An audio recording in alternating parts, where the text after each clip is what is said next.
Little Demon, Episode 8. The pinnacle of Laura and Chrissy's arguments.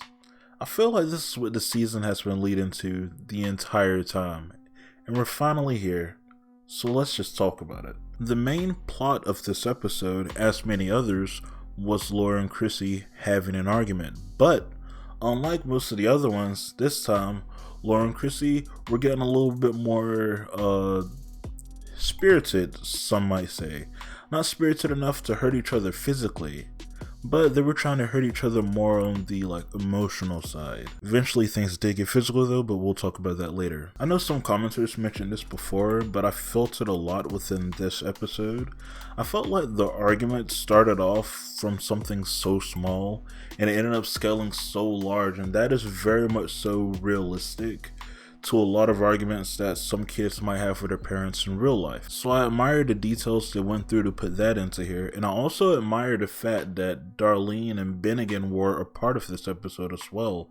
They wanted to cheer them up, they wanted to calm them down. Also, this also confirmed that there's continuity within this season, because they not only brought up the Leeches episode, but Bennigan still kind of doesn't want to talk to Chrissy because of the situation from the last couple of episodes. And while I do admire Bennigan and Darlene wanting to try their darnest to cheer them up and stuff, I do hate so much how they were written off.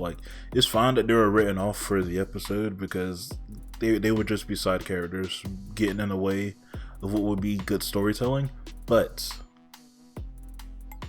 did they really have to say something on the lines of screw them, we got our own lives to live, we're side characters, we won't see your lives play out, you are on here because these are the main characters.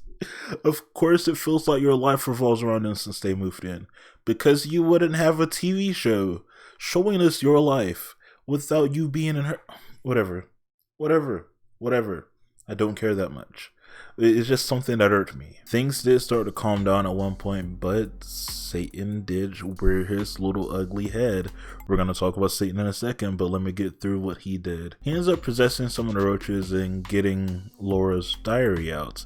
And her diary had this entry in there talking about this potion that she tried to drink to go back in time and stop her from meeting Satan. I think that's the most logical thing somebody should do if they end up finding out they had a relationship with Satan, is to, how can I possibly undo this? So I understand why Laura did that, and I also understand why Chrissy is kind of upset because she didn't want her. She tried to get rid of her. That's like if you found out somebody offered you up for adoption but then gave up midday, last minute. They were like, never mind, I don't want to do it, never mind. And they kept all the documents to this day for you to one day look at them, or maybe they wrote something up saying how they're going to get rid of you, and you're like, why am I reading this? Why do you still have this? I think that's the main question, is why do you still have this? Who keeps a diary for that long? Who has enough pages in a diary for you to have something going back dating years ago? Because that seems highly unlikely to me. Going back to Satan, we've been seeing a lot of his character growth within the past lot of episodes. I mentioned that in the previous episode, that it felt like episode 3 or something was the last time he actively tried to go and manipulate the situation to get Chrissy to do the whole contract thing. I always forget the name of it. He said it in this episode, and I always forget the name of it because it's a dumb name. It sounds Latin, but it's a dumb name. I'm sorry. In this episode, that Satan returned. He didn't care that they were having an argument. He didn't care that their relationship was going to be torn apart. He just wanted Chrissy so he can have the contract thing, so he can become more powerful. That's the only thing he cared about, which is very different from all the character growth we've been seeing Satan have, which is very different from Satan going to look into his secret picture safe thing and see the picture of his dog with Laura.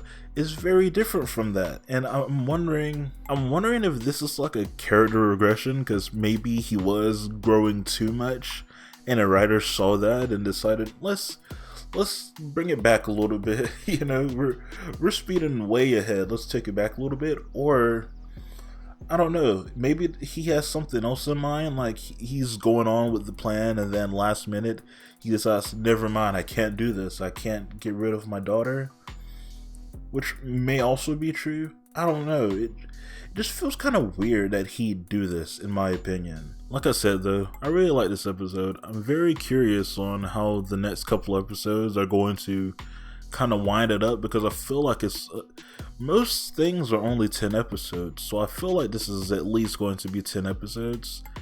So I'm very curious about how this is going to wrap up. How is it going to wind down? Are they actually going to become a full family by the end of episode 10? Or is Chrissy going to choose one over the other?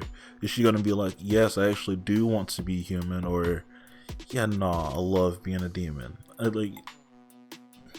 don't know. I really don't know. But I'm very curious on learning. You know what I mean? It feels like something that's super fun and enjoyable to watch.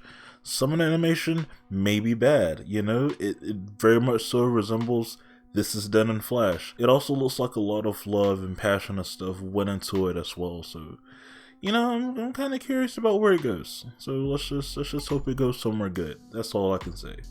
Let's just hope it goes somewhere good. And with that being said, thank you guys so much for watching. Make sure you leave a like, comment, and subscribe. Leave your comments on this episode down below, and I'll be make sure to reply or at least like it as soon as I can. Yeah. That's really it. Goodbye. You know, I never talk about the post-credit scenes for that guy that got his dick shot off on the end of episode 1, but he shows up a lot, and he showed up in the end of here. So I'm wondering if he's going to actually show up on episode 10 to exact his revenge. I don't know. Yeah, I don't know. Yep, that's it though. Goodbye.